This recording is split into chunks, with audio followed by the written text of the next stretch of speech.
yawa wa in katabul madahu yawman wa asbatu kuma ta yakun misal alladina kad hasanu wa in katabul muddahu idan ainihin masu yabanni suka yi rubutu suka rubuta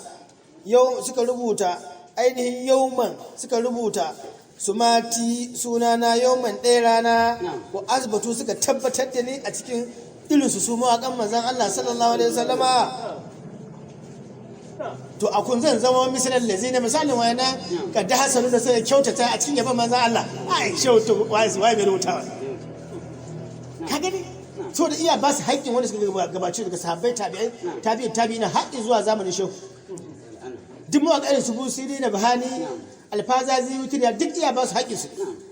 idan suka tabbatar da sunansa cewa shehu ka cancanta ko kai matsayin a rubuta sunanka a cikin masu yabo ko suka tabbatar da sunana in ji shehu to zan zama misalin wa'annan wanda su ma sun kyautata ni ma na shiga cikin su to na gode ko